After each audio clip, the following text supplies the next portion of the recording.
Welcome to the Dungeon Coach Plays Session 15 breakdown of Rift of Nations, okay? We had a holiday break, so I had to do a good old recap at the beginning of everything because we had Christmas break and then New Year's and all this kind of stuff. So it's been 3 weeks since we played, but everybody was really excited to come back and get into this because we left on a cliffhanger, if you remember in the last episode, of a Zorn and Roper combination attack, the library of the Grand Ancient Library. One of the players got grappled, one of the players jumped up and grappled onto it, the ground dropped underneath them, and they all fell down except for one player. He jipped off to the side, so I drew out a battle map for it.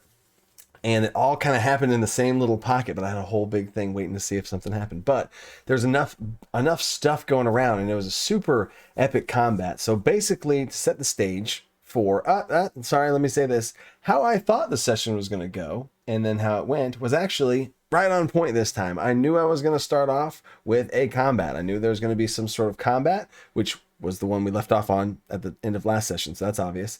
So I was going to have a big old combat, and I wanted this to be a deadly combat because I don't know how long they're going to be in here, right?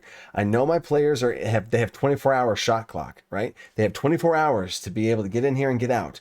It would be exciting if they got close to the end of that shot clock. If they didn't get close to the end of 24 hours, and they just came in, came out in 12 hours, that wouldn't be that scary or tense, right? So I'm trying to make them take longer. Right now, as a dungeon master, I'm trying to throw more stuff at them than maybe that I should. And then once we get close to that time, I might back off more. You know what I'm saying? This is just what I'm how I'm running the game, right? I want there to be tension with time, so I'm wanting to create tensions for time. So I want this fight to be deadly.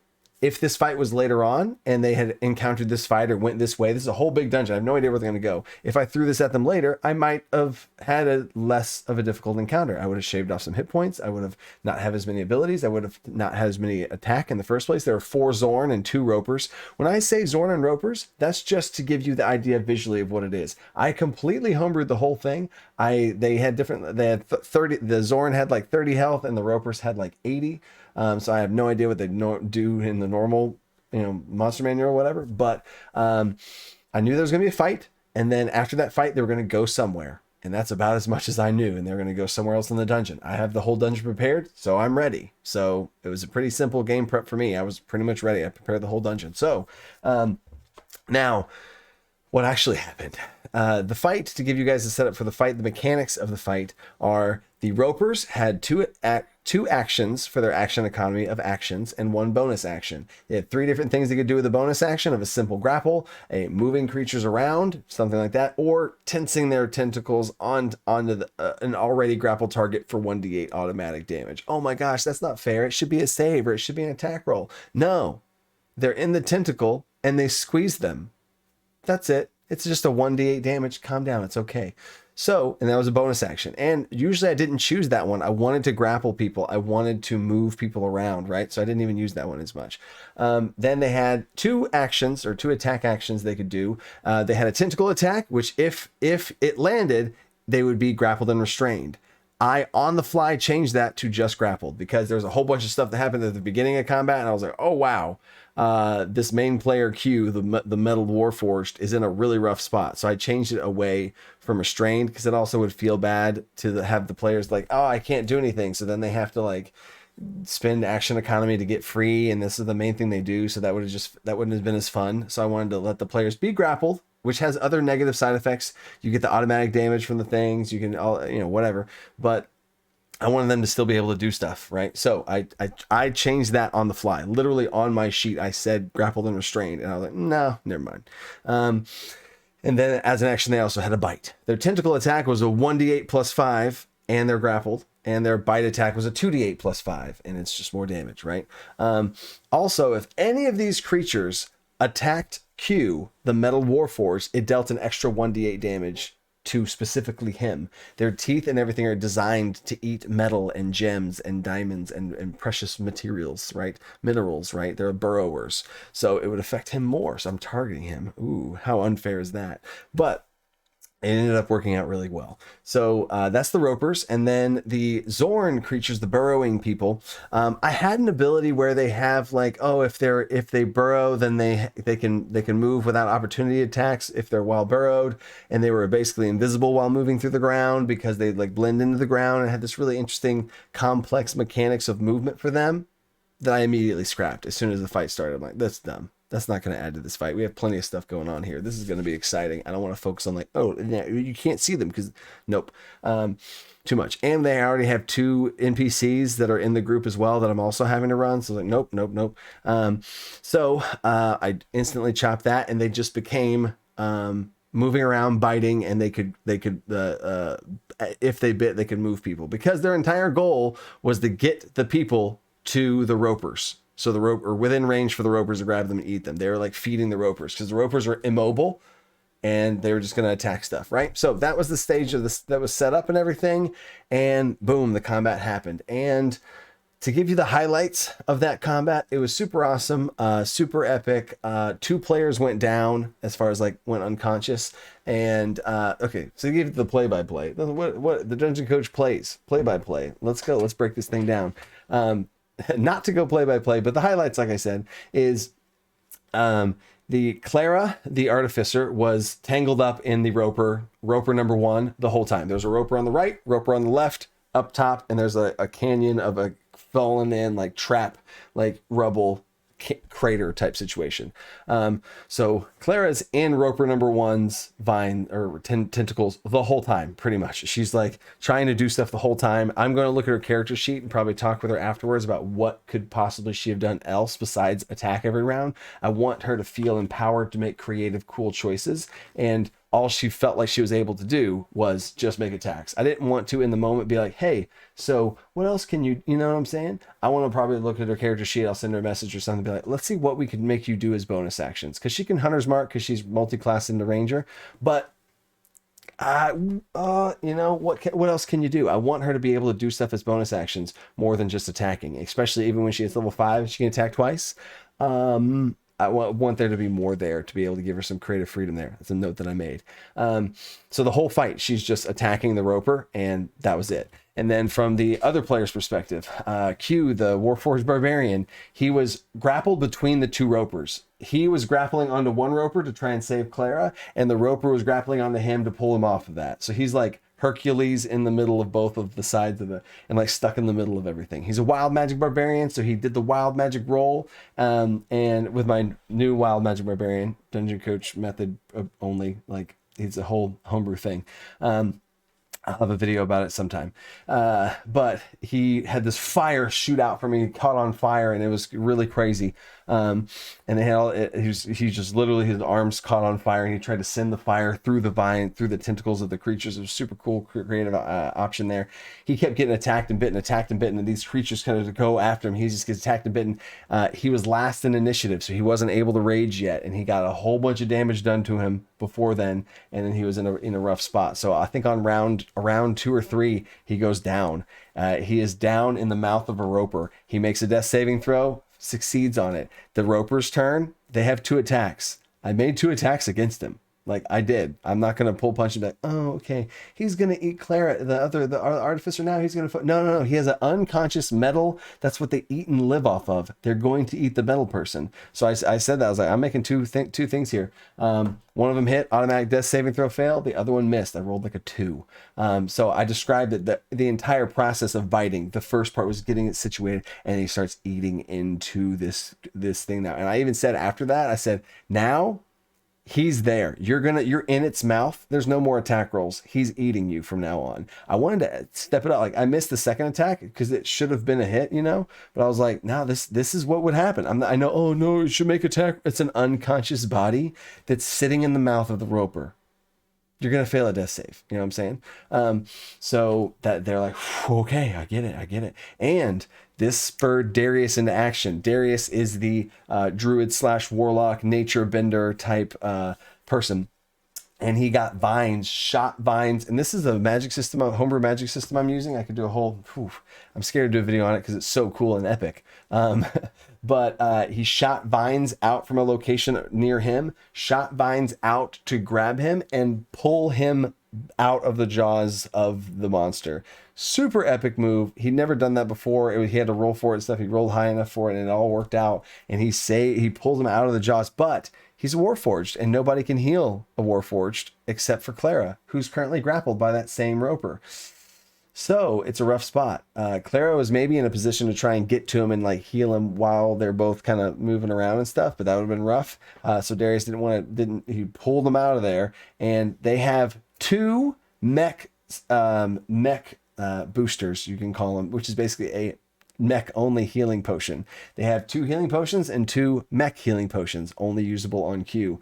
And who had them in the group? Q had one and Clara had one. So they had to use the one on Q. But where is it? They have to find it. So a super creative move. Darius pulls the vine over to the two NPCs that are tagalongs, the Petra and Saffron, 2 NPCs. He pulls them there and he goes, get the potion off of him and use it. And then it was on their turn. They spent both of their actions, one of them to find the potion and the other one to give it to him. So it was super cool action economy of the NPCs and the teamwork, and you working all together. It was super awesome move there. He comes back to consciousness, but he keeps his death save. I don't have death saves reset until the end of combat. That's a whole other story though. But that was the Q thing. And then as soon as Q wakes up into consciousness, he has this creature's running back towards him to try and bring him back. And then he wild rages again. And his wild rage this time summons a spectral creature. The spectral creature that he summoned was one of those worm creatures that are coming right at him. So he summons one of those things and it starts fighting alongside him in this crazy freaking wild magic. Don't you love it? Don't worry, I have the whole thing. I can't just always explain this crazy wild magic barbarian, so I'm gonna have to have a video on the main channel where I go over it so that y'all can see how cool this thing is. But anyway, super cool moment where he like backed up and he just commands this summoned creature to help fight for him, which was perfectly beautifully fitting that he was so messed up that he had to back up and let the thing fight for him. So that's what Q did. Darius the fourth player, Ivar, went to the roper number 2 and he's just trying to hack in roper number 2. Things are getting bad. He drinks the super potion. And I didn't even remember what the super potion did. It was what the witch made him. And she said, we can have two effects at once and it'll be random, but it'll be really powerful.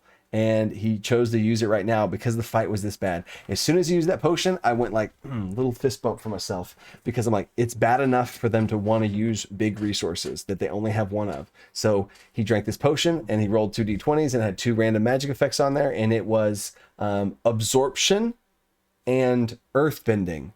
And I was like, how cool is that? So he's going to draw in earth and use it to attack. So literally on the fly, I had nothing prepared for this other than roll 2 d20s on my random magic table. I got earthbending and absorption. So rocks from around him start to lift up and come to him, and he was absorbing it. And then when he attacked, the rocks, like little meteors, attacked with him. Super sick. So I added on 2d8 on top of every attack he did.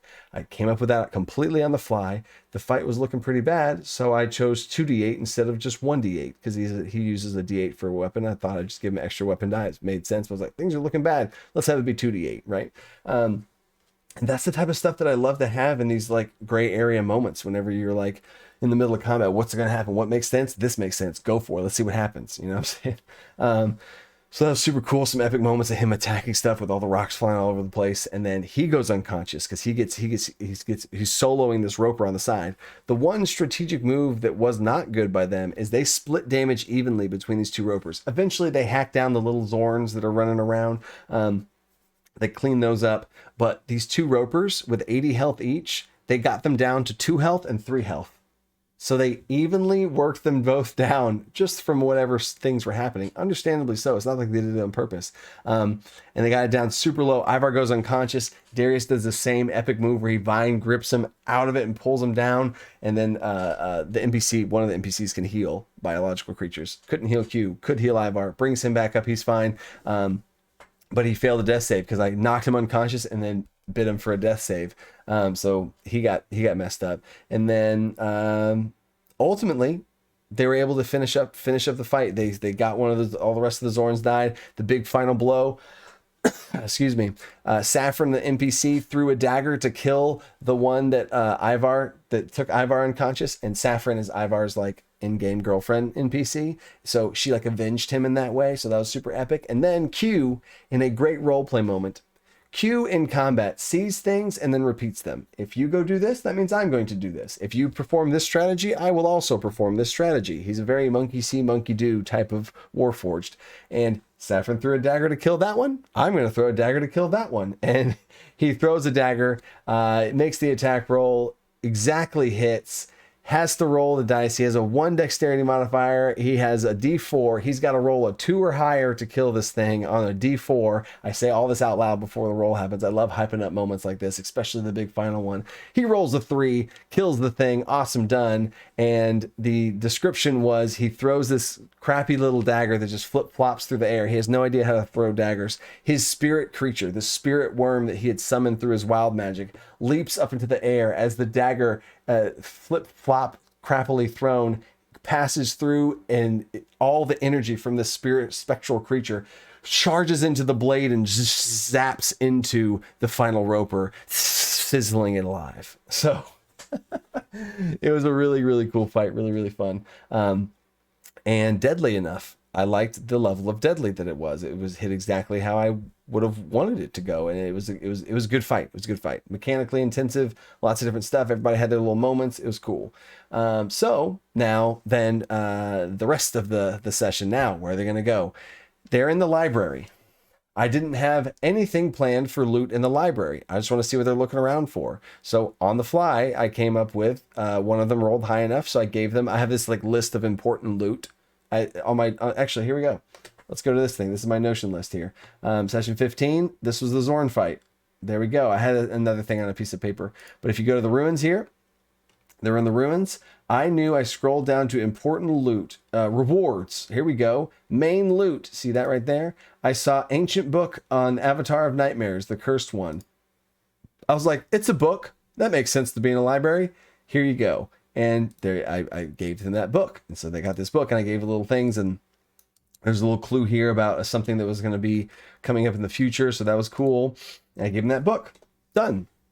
And then, I also have ancient magic items. I have a list of D20 magic items. So I had them go into a room, and they found 4 magic items, and they each rolled the D20, and then they had a thing. And so they randomly were assigned 20, or not, I did not give them 20 magic items.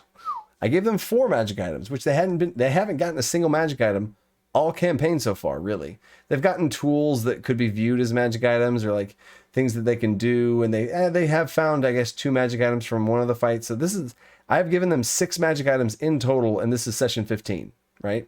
They have other stuff, and there's plenty of other things, and that's a whole other side topic there. But the ancient magic items here, they roll a D20 each, and they got that magic item. Oh, they also were like asking around for books. They're like, what kind of books? Can they find any books here? I was like, what would be here? This is the ancient ruins. The ancient stuff would be here. Okay, sure. Roll a D20. Give me an investigation check. DC 15. If you get higher than that, you find a book. If they find a book, I go to my Nation of Corin. Here's my Nation of Corin. I go down. Oh, that's not looking good. Let me fix that. I can do to not full width. There we go. So Nation of Corin. I go down to Ancient Nation Magic Table. Here's the Ancient Nations, right? So I had them roll a D10, and it matched up with one of the nations, and so they got a book from that nation. So I think one of them rolled a 9, and so they got an earthbending book, and it was just like a book on earthbending. And it's like, oh, okay, cool, okay. And then little did I know this was going to come into the play here in a second, but they just found some books. I did not plan out what was in the library. I just know it's a library, and I know what this dungeon is well enough to be able to come up with something on the fly of what's in there. So I checked my loot table for the important loot and gave them something that made sense from there, and I gave them some magic items from my other loot pool, instead of racking my brain during game prep of what's in this library. Oh my gosh, so what's in this room? What's in this room? What's in this room? What's in this room? What if they don't go there? You know what I'm saying? I'm trying to be smart here with my game prep.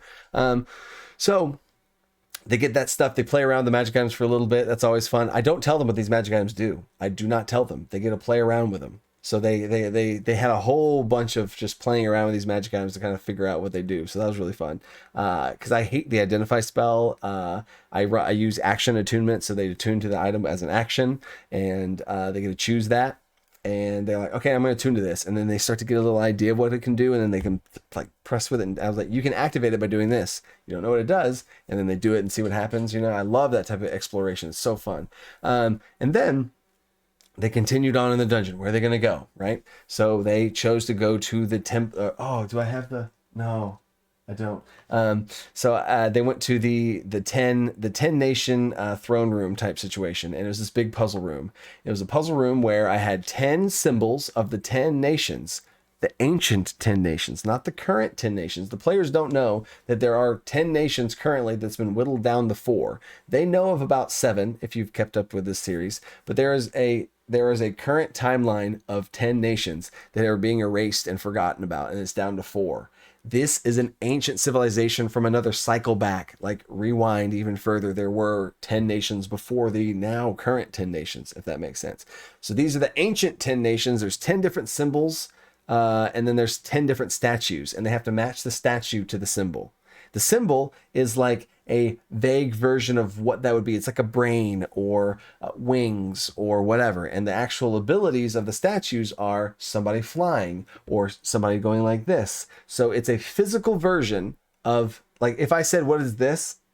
And then I had a statue, and like the statue would be like looking like this. And then there would be a symbol of what telepathy looks like, of like a brain with like energy waves of it. You're like, oh, those two go together, right? And there's one of like transformation. And so the symbol is this like half human, half wolf. And the statue is this shape-shifted person. Oh, those go together. So that was the kind of, it's like a matching puzzle, but it was like a symbol logo matching puzzle to a statue doing an action type matching puzzle. And they had to match the magical traits of earthbending, gravity, flying, resurrection, all these different schools of magic of these 10 nations. So it was weaving in lore. The lore was there used to be 10 nations before the current 10 nations. That's interesting. They haven't really figured that out all the way, but that's some clues there. Each of these 10 nations had a certain school of magic oriented towards them, a certain type of magic that they could do well. The names of these nations, all this type of stuff to kind of weave into this puzzle. And it was a hard puzzle. It was the hardest puzzle I've ever given a group. It is by far the hardest puzzle I've ever given a group. I play tested it with some other people, like some other nerdy friends or some, even honestly, kids at school in some in an advisory period. I was like, hey, try this out, check this out. And then like I play tested it there. I play tested on my wife, who is not a big nerd. So I knew this was a hard puzzle. And because I knew this was the hardest puzzle I've ever given out, I had a wrist slap option of if they attempted the puzzle, it would show which of the matches were correct, right? And then they would know which ones were wrong, and then they could reevaluate, right? And there would just be a slap on the wrist puzzle of time, right? And when you're talking about time here of this 24 hours that they have, they would have lost like 2 or 3 hours is what was going to happen. And then if they fail again, then they wouldn't be able to open the thing, and all the statues would crumble and it would all fall in on itself, and that was going to be done, right? And you just, nope, you know what I'm saying? And they'd lose time again, and they get nothing. So that's really bad. So they solved it first attempt. I was so proud of them. I had multiple layers of clues that I could give them. I had a first set of index cards that just had a verbal description. I had a second set of index cards that had a physical drawing that I drew out of each of the statues. So that helped them as they're going through. They had some thought process, and if they had that question to ask me, I could have them make a check, and I would answer it based on how high or low that their number was, and maybe give them more clues. And they did an absolutely great job. There's one element that was an outline of a person, and that's the logo was an outline of a person, and there was one of the statues was missing. It was just an empty pedestal. One of the statues was missing. How weird is that? One of the players freaking cued the barbarian. He's like, wait a second, what if the outline is the invisibility thing that I have on the magic item I just found? Because he found a magic item that has that outline on it, and he turns him invisible. He's like, what if this invisibility one, because my magic item is invisibility and this symbol is that symbol, what if it's invisibility and that school matches that one because it's a blank slate because it's invisible? And they're like, oh my God. And once they got that was the final thing. And they made, and then the other players made some switches around, and they had it right. I saw right there, they had it right. And then they finally pulled the trigger on it, and it was done. It was done. They got it the first try. So I was super proud of them. It was super awesome. It was a great combat, great puzzle, all in the same situation. So now I'm thinking, okay, social encounter. How can I have them interact? I'll probably throw some ghosts at them now, because now, ooh, do I have this here? Do I have this here? Let's go back to the ruins. Let's go back to the ruins. And I have encounters. So combats, betrayer ghost, after learning about Rig Terrace. There we go. I'm throwing this now at my players next session. I just found that out right now. I literally just finished playing. I haven't even thought about next session. But right now that is going to happen for sure. I'm going to even highlight this in freaking red right now to remind myself that we are doing that right now. Is I want to give them some sort of thing to interact with. So this betrayer ghost fight is they're wanting to kill them, and they're going to be talking with them a lot of like, you came from, and it's going to heavily revolve around some information that they just learned from the puzzle that they just succeeded at. But at the end of the session, the big final part was the stones and the opening of the door and this golem protector room that they just summoned, and they don't know if it's going to be good or bad. There's earthquake type situation happen. That could be good or bad. The doors open up and they hear a voice, and that ends the session there. So we'll come back to that at the top of next time. So if you like this type of stuff, let me know. This is the second little baby channel, so likes and shares and stuff are great. But these are just fun to do. I do these purely because I want to share the excitement of my game sessions with you guys and eventually stream it. And if you want to help out eventually streaming it, check out my Patreon. We have goals over on Patreon where once we hit a certain amount of patrons, I will be able to get the things in place to be able to stream my games, get some cameras and get some things going, and hire an extra editor and all the extra stuff that it would take so that I could film my games for you guys and present them to you in a way that's not just like me setting up a tripod in my, and you just, that'd be bad. It'd be bad. So anyway, stay creative, think outside the box, stay tuned for session 16. Peace.